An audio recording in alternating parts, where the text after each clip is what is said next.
Life Audio. On today's episode of Timeless Wisdom.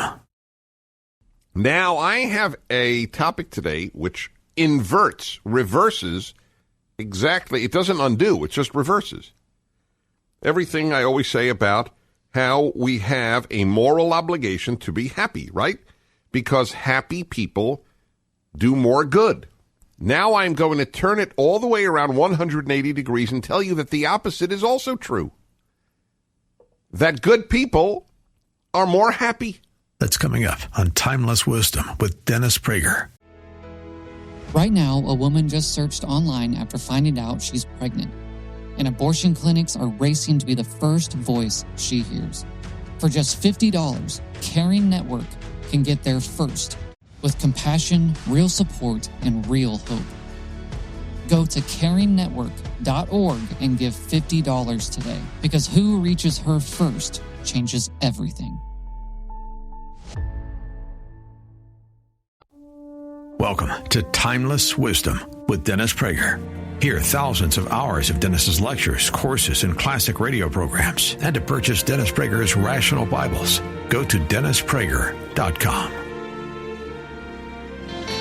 You have no idea how many of you write to me that I should sing. You have no idea. People stop me in the street. I'm not kidding. And I say this in Alan's presence. That's right. Well, it's the Happiness Hour on the Dennis Prager Show, and I welcome you. Special welcome to Tom T. All right, here we go. Come on, Sean. Here we go, everybody. Alan, don't listen. It's the happy hour. Yes, it is. It's the happy hour. Hi, everybody. It's the Happiness Hour. Every week at this time, come hell or high water. Whatever it might be, we devote an hour every week at this time to the subject of happiness. Because happy people make the world better. And because we have a moral obligation to be happy, we owe it to everyone in our lives, our spouses, our children, our parents, our friends, our co-workers, the person we sit next to on an airplane. You ever sit next to a person on the plane who was sour? It's not a fun trip. And that's a total stranger, and that's just a couple of hours. So imagine somebody you have to live with or be related to. Yeah, it's a very big subject. It's huge. Now, I have a topic today which reverses exactly. It doesn't undo, it just reverses everything I always say about how we have a moral obligation to be happy, right? Because happy people do more good. Now I'm going to turn it all the way around 180 degrees and tell you that the opposite is also true. That good people are more happy. How do you like that? I want you to call me if you know mean-spirited people and think they're happy. And I'll bet I don't get many calls. Because when you think about the people in your life, the people you know best. Whether it is at the office or whether it is a relative. I won't say friend, because if you have a mean-spirited friend, you have a very strange choice in friends. So I excluded that. But folks, it should be self-evident on a moment's notice that the kinder folks that you know tend to be the happier folks. And certainly, even more clearly, the mean-spirited ones are less happy. So how do you like that? Not only do happy people do more good, the people who do more good, and I don't mean do more good on a macro level. See, that's a very interesting thing. In other words, they have joined a wonderful organization that raises funds for cancer research. As much as I'm for that and support it, of course I am. And that is a factor in a person's goodness, but I'm now talking about daily relations, where in daily relations, in the micro realm, in the personal realm, the people who are less mean-spirited are usually the ones who are happier. Now, there's a question of which comes first, the chicken or the egg. Is it that they're happier and therefore they are more good? Or they do more good, they are kinder, and therefore they are more happy? And the answer is both. Both are true. In other words, goodness and happiness feed each other. The happy do more good, and the good are more happy. How do you like that? 1-8-PRAGER-776 is the number. 1-8-PRAGER-776. That's something for people to think about when they think about how they treat other people. There is really a selfish, in the best sense of selfish, component to treating people well. How do you like that? You think you're being selfish when you're selfish, and you are. But the truth is that if you were really concerned with how much happiness you will have in life, you wouldn't be so selfish. You would treat people better. You would care about people more. As a rule, there are many exceptions to this rule, but as a rule, you get treated back the way you treat people. And that will increase your happiness. By and large, if you treat people decently, you will be treated decently. And if you think that you are going through life getting shafted by everybody, that you are the kind one and everybody is just treating you miserably, there is something probably a little wrong in your perception. Probably. It is possible that you are the victim of nearly everybody you know, but it is most unlikely. So I am giving you today the notion that you will be happier if you treat people better. I'm not talking about you will be happier if you go on a 26K walk for breast cancer or AIDS. That may well be too. I am all for macro goodness. Absolutely. But I am now talking about the way in which we treat people in our individual life, not the large macro values. So here's my question. Do you agree that good people are happier? That's my question. 1-8-PRAGER-776. Or would you say, you know what? Dennis, there is really no correlation, unfortunately. A lot of selfish people are happy. A lot of people who treat others not so great, they're happy. That has not been my experience in life. That by and large, the people who treat other people well are happier. They get back. And I'll tell you the biggest reward. You know what the biggest reward of goodness? Friends. That's the biggest reward. The mean-spirited do not have friends. They have acquaintances. They have friends in the sense of, people that they could visit perhaps or go to the movies with. But it doesn't work, because why would anybody really be able to trust you if you're not good? And without trust, there really isn't friendship. Let's be honest. 1-8-PRAGER-776. 1-8-PRAGER-776 is the phone number, and let's go to some of your calls here on this. Do you believe that the kind to people are happier? Or am I talking an ideal, a sort of fantasy world? We begin in Chicago, and Dave. Hello, Dave. Dennis Prager. Hi, Dennis. Long-time listener, first-time caller. It's a pleasure to speak with you. Thank you so much. I just wanted to say I think happiness is a choice, and when you decide to put your treasure in someone or something, your heart is going to incline towards that. For example, I've been married 10 years, and there are times where maybe the spark is not there, but if out of a decision of the will that I want that to change, I decide I'm going to bring my wife flowers once a week for a month or something like that, my heart begins to incline more towards her, and that's a result of the decision I made to act. Right. I totally agree with you. I'm a big behaviorist. My motto in my lectures is the deed shapes the heart far more than the heart shapes the deed.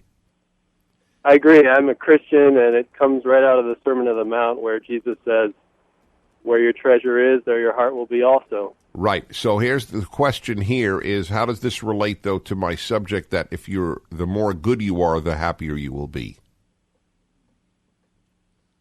Well, I think you asked about the chicken and the egg. I don't think that good deeds come out of being happy. Oh, they do. They do, though.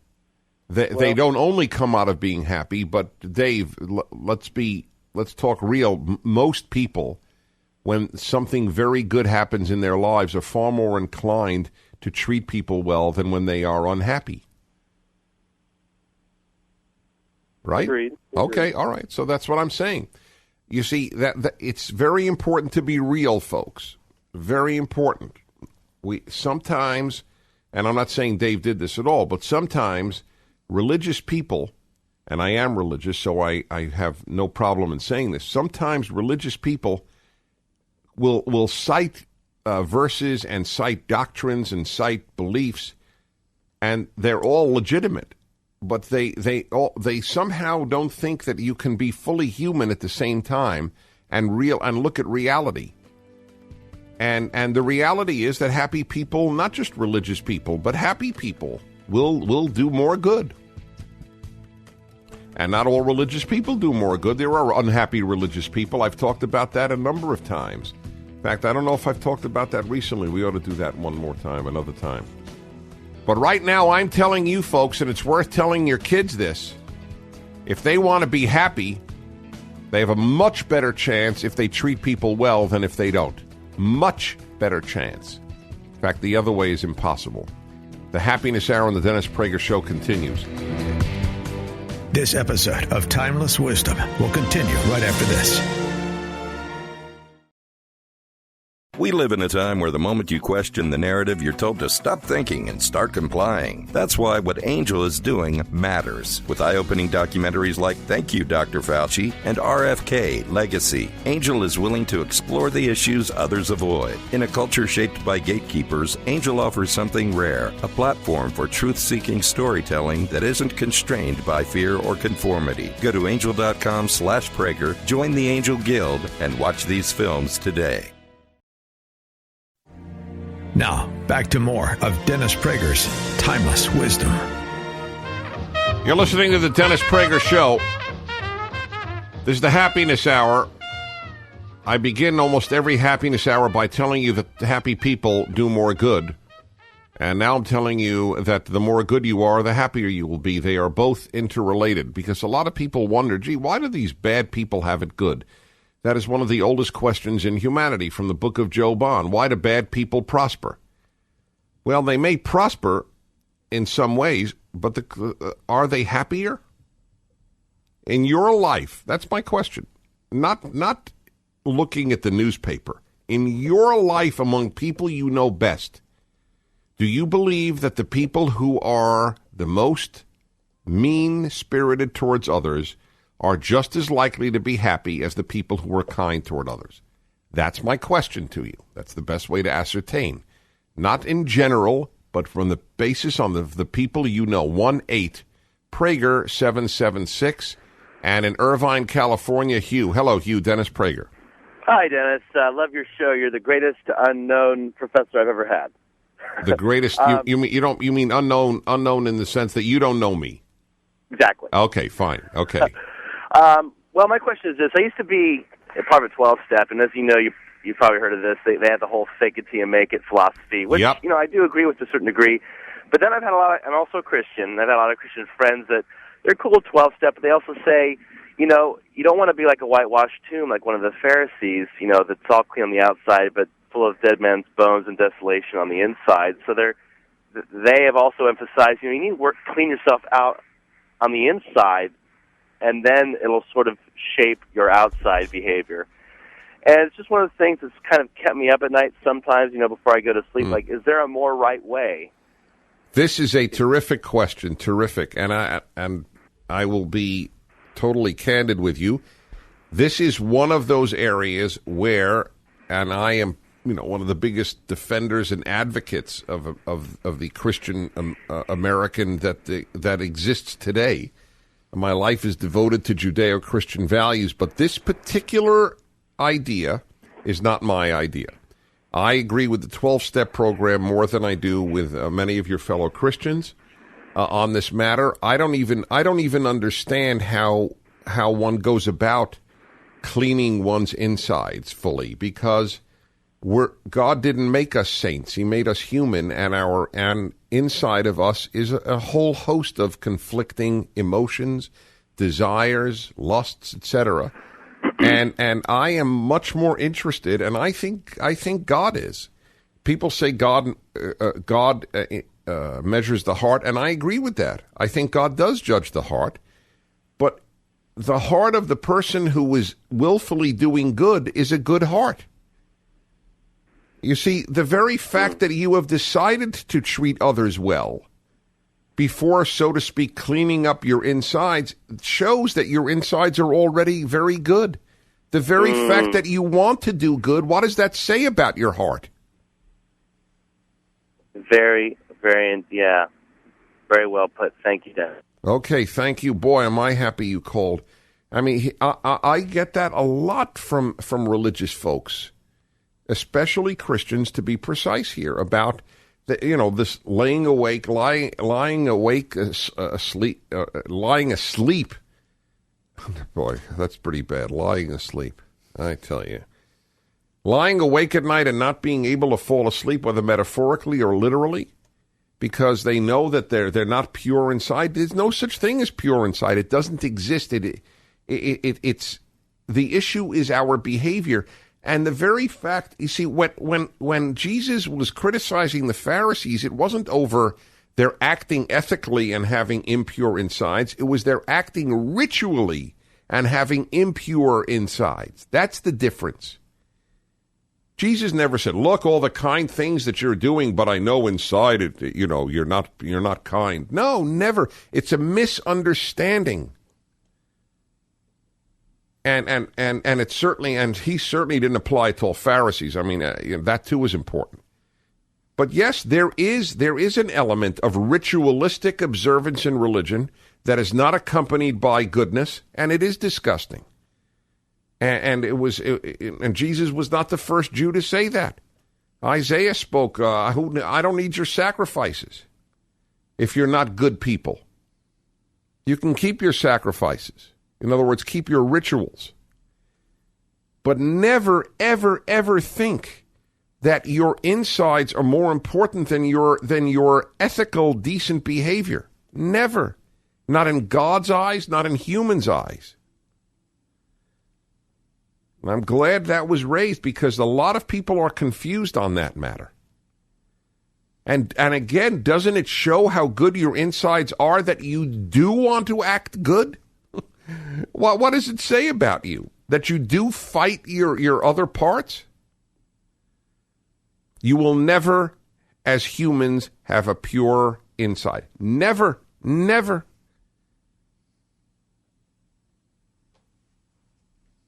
And some of the very best people on earth have a particularly impure inside, which they know that they have to fight. In fact, there's a famous Hebrew saying that the bigger the righteous man, the bigger his will to do bad. That a person who has no will to do bad is less likely to be a particularly good person. All right. 1-8-Prager-776. So I return to this matter of, remember, this is the happiness hour. It's not a theological hour, but I take anything. That's fine. And if you feel there's a conflict, as you just heard, then call in. I don't believe there's a conflict. I believe that the best religion wants us to be happy, that God wants us to be happy. In fact, I think God considers it an insult if you walk around unhappy, especially if you appear to be religious. So I go back to the thesis of this particular happiness hour. Just as the happy do more good, those who do more good are more likely to be happy. And people don't think that all the time, because they often think that the bad are prospering. All right, let's go to Righty. Beaverton, Oregon, and Gregory. Hello, Gregory. Dennis Prager. Hi there. I'm really glad to get on. It's a great topic, and I think people who love people are, by definition, happier. Yeah, that's certainly true. Isn't that really what you're saying? We're being nice and doing good is a way of expressing love and a way of loving people, and then you get more energy back, and there's that great balance of give and take that kind of engages in, like, oh, this feels good, so I'm going to do it more, and what I'm doing is a benefit to others, and then I'm getting back something that's a benefit to me, which is more energy and good feelings. That's right. That's right. I think we're on the same page. So, and because it's the network of relationships that we build in our lives that really determine a lot of our happiness. When we think of a favorite vacation spot or a favorite town, a city that we've lived in, then what we're really usually thinking of is the nature of the relationship. Yeah, the people that we were with or the people that we loved. That's exactly right. Anyway, goodness generally brings back goodness to you. And you know what? And if it doesn't, so it doesn't. So you'll be hurt by somebody. Okay. Better than wearing an armored suit. Back in a moment. This episode of Timeless Wisdom will continue right after this. We live in a time where the moment you question the narrative, you're told to stop thinking and start complying. That's why what Angel is doing matters. With eye-opening documentaries like Thank You, Dr. Fauci and RFK Legacy, Angel is willing to explore the issues others avoid. In a culture shaped by gatekeepers, Angel offers something rare, a platform for truth-seeking storytelling that isn't constrained by fear or conformity. Go to angel.com/Prager, join the Angel Guild, and watch these films today. Now, back to more of Dennis Prager's Timeless Wisdom. You're everything to Yep, that's right. fame. If you win it, comes in gold. I would like to know if this song, Alan, touches someone in his or her 20s as it does those of us who are older. I'm wondering if I mean, this precedes our generation, too. I mean, he was not singing when I was listening to music, but I do wonder if it's generational. I don't think it's so much generational. I think, though, you have to have some experience in life. You have to sort of have seen a lot of things. There's something about Jimmy Durante that when you get a little bit older, there's a tone in his voice of... That's right, the bittersweet. The bittersweet. And you don't have a sense of bittersweet until... All right, that's a good point. So it's not a matter of what you were raised with. It's literally a matter of experience in life. That's what I would say. Yeah, you're probably right. 1-8-Prager-776. This is the Happiness Hour. I am making the point that it isn't made often enough, and that is the one that I make that's almost never made, that happy people do more good. That I make every week. But I am now just reversing it, that the people who do more good are also happier. And that's why that call earlier was so important. And forgive me, I just forgot. Do you remember the man's name? It was such a good and important call, and I really treasure that call because he was so honest. I am, my friends, a huge behaviorist, and I'll put this down for a future happiness hour. I believe that behavior is more important than feelings. I don't believe that always. In other words, I don't believe that, for example, in purely religious ritual. There I believe that the intent and is also critical, but in daily life with behavior toward humans, there's no question behavior is more important than feelings. Of course. Do I care whether or not the vast majority of people, or you care? Okay, forget me. But do any of you care whether the vast majority of people you meet in daily life love you? No. You care about how they treat you. I don't expect the waiter to love me. I expect the waiter to treat me nicely. That's what matters to me.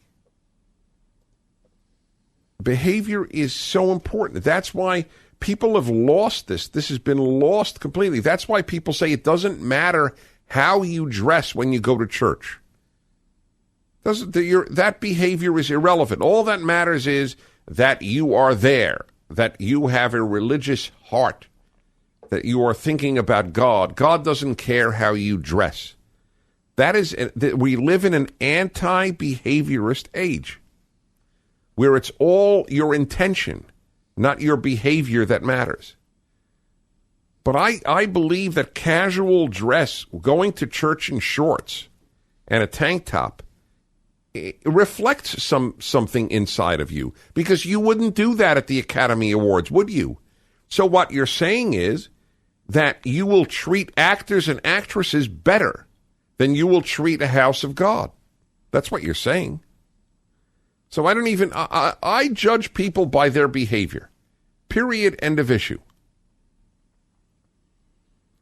And so that's my argument is, even if you have selfish, and who doesn't, selfish desires, and even if you have impure insides, act good, treat people in your life nicely.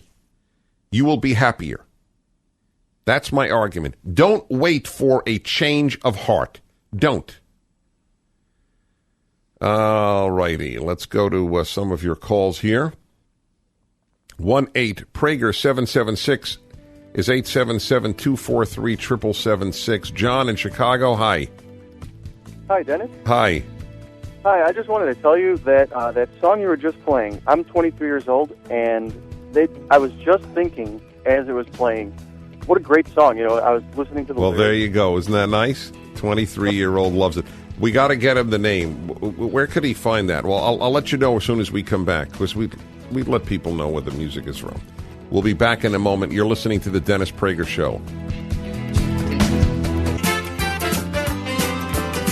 All righty, the Happiness Hour on the Dennis Prager Show.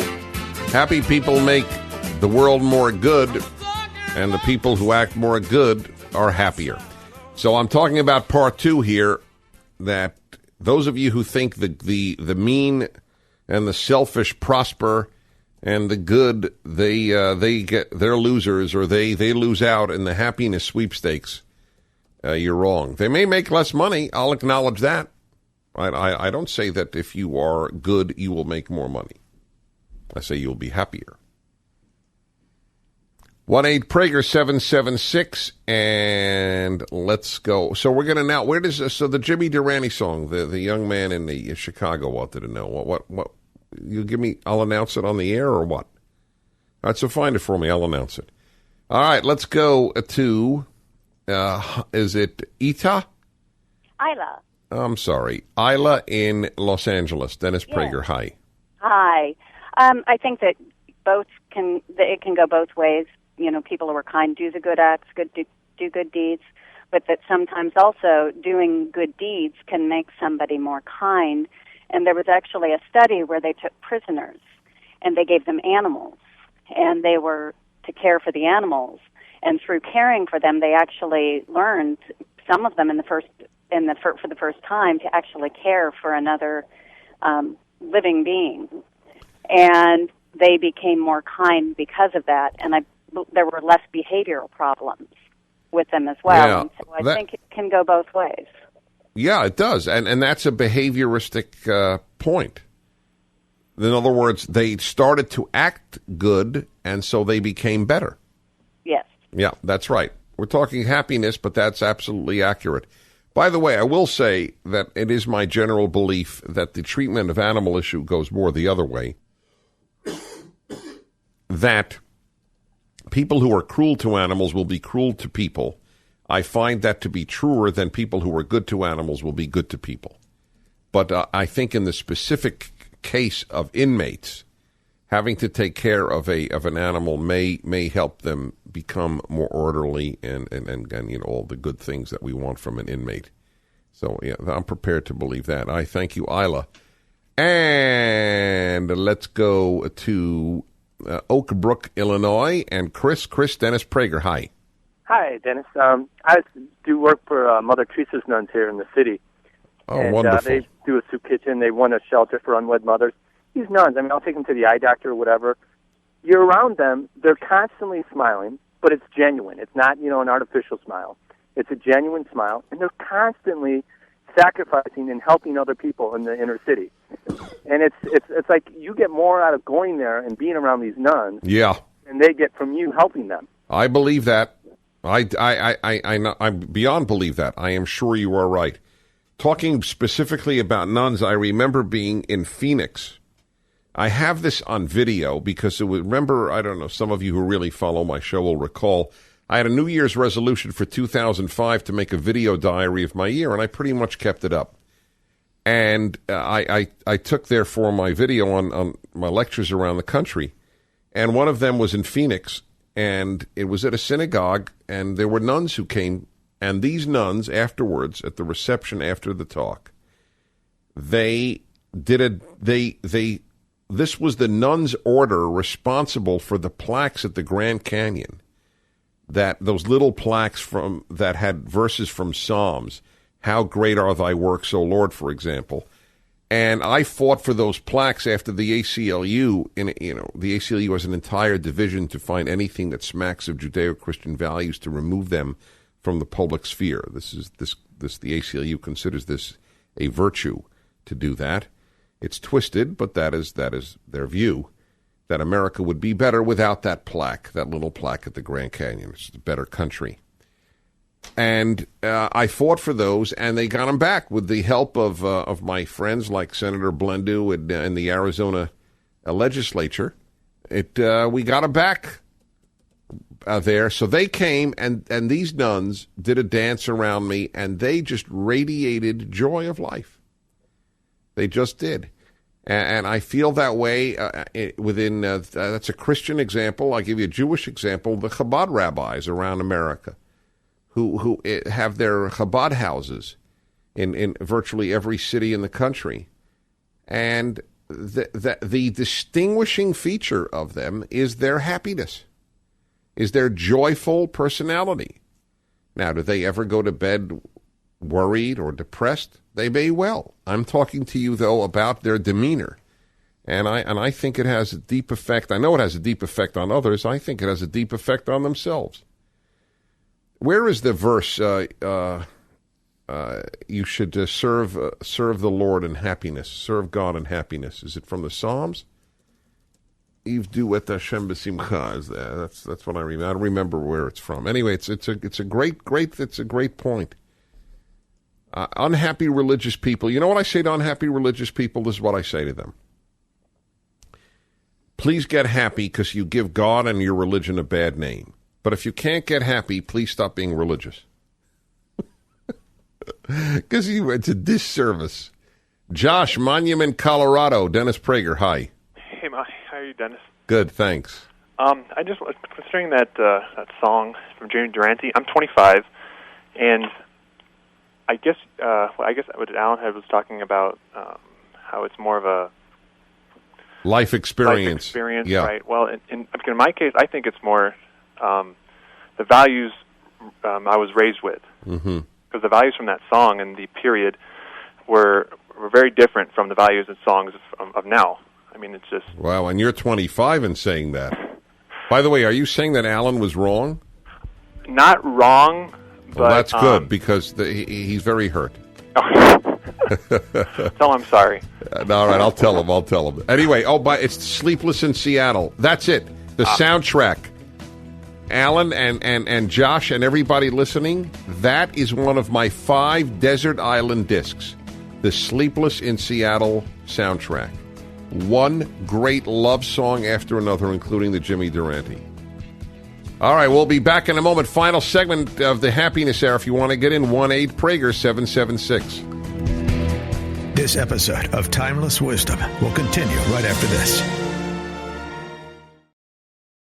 We live in a time where the moment you question the narrative, you're told to stop thinking and start complying. That's why what Angel is doing matters. With eye-opening documentaries like Thank You, Dr. Fauci and RFK Legacy, Angel is willing to explore the issues others avoid. In a culture shaped by gatekeepers, Angel offers something rare, a platform for truth-seeking storytelling that isn't constrained by fear or conformity. Go to angel.com/Prager, join the Angel Guild, and watch these films today. Now, back to more of Dennis Prager's Timeless Wisdom. All righty, everybody. Final segment of this edition of the Happiness Hour. Don't let anybody fool you into thinking that the bad are happy or the selfish. It's not true. They may make more money for a while. After all, crooks will do better for a while. It's just the nature of things. And the selfish may prevail in other ways, but I'll tell you what they don't have. They don't have close friends. And you can't be happy without close friends. That's definitional, my friend. So my argument this hour is not only do happy people do more good, but the people who do more good. And I don't mean just macro. I mean primarily even micro. In other words, interpersonal relationship good. A lot of people have unfortunately substituted macro idealism for personal decency. And that's a big problem. All righty, let's go to David in Chicago. David, Dennis Prager, hi. Hi, Dennis. I just wanted to comment on, you made a comment about it's more important to do nice things, and that will change you on the inside. Yes. And I just, in a way, I understand what you're saying as far as when you do good things, it makes other people happier. And it changes your insides, too. Well, that's where I kind of disagree, because with the nuns, they do good things, and it made the other guy happy, and that's understandable because they have something that he was missing in a way, maybe, possibly for some people. But I think if you're dealing with things on the inside, these things that make you unhappy, then they need to be addressed first, whether it's repentance or just recognizing it and trying to turn from it. And how can you repent without changing your behavior? Well, that's what I think. If you try to just change your behavior, then it kind of, in a lot of people's lives, they live a double life. They look like someone on the outside, but then when they go home at night and they have immoral problems or they have just other self-esteem problems, whatever it is, that's still there. And, but it doesn't negate the good that they have done. What would you rather them do? Continue to do bad during the day? No, I mean, for example, if someone's struggling with immorality. Like what? Like what? Struggling with what? Everybody struggles with immorality. What are you referring to? Okay, say someone is struggling with, I don't know, or say someone's struggling with pornography. Yeah. Okay, and it's making them, that's their way of satisfying their needs. Right. And so they do that, but then when it's all over and done, they're still just as sad and unhappy as before. And going and doing something nice from somebody doesn't take that problem away. It doesn't take that problem away, but it takes other problems away, and it still will increase their happiness. I always say, folks, I'm not for producing saints. I'm for producing better people. By the way, Jerry in Long Beach, I wish he was Jimmy Durante's mailman and said he lived the message of the song. Now, folks, call in on anything you want. On tomorrow's episode of Dennis Teaches the Torah. Now, you have to understand something here. I'd like to point out a very important thing here. If your brother came with this dream to you, would you answer him and say, hey, do you intend to reign over us, you and your other siblings? You'd say, what kind of pompous idiocy? Go back to sleep and dream your egocentric dreams and have a nice night. Right? But would you be disturbed? They're disturbed. They don't make fun of him. They don't make fun of the dream. The problem here is the problem of the Jews historically. Come back tomorrow for Dennis Prager's signature series on the first 5 books of the Bible. Dennis Teaches the Torah. This has been Timeless Wisdom with Dennis Prager. Visit DennisPrager.com for thousands of hours of Dennis's lectures, courses, and classic radio programs, and to purchase Dennis Prager's Rational Bibles. We want to take just a second to thank the team at Life Audio for their partnership with us on the podcast. Go to lifeaudio.com to find dozens of other faith-centered podcasts in their network, including shows about prayer, Bible study, parenting, and more. We live in a time where the moment you question the narrative, you're told to stop thinking and start complying. That's why what Angel is doing matters. With eye-opening documentaries like Thank You, Dr. Fauci and RFK Legacy, Angel is willing to explore the issues others avoid. In a culture shaped by gatekeepers, Angel offers something rare, a platform for truth-seeking storytelling that isn't constrained by fear or conformity. Go to angel.com/Prager, join the Angel Guild, and watch these films today.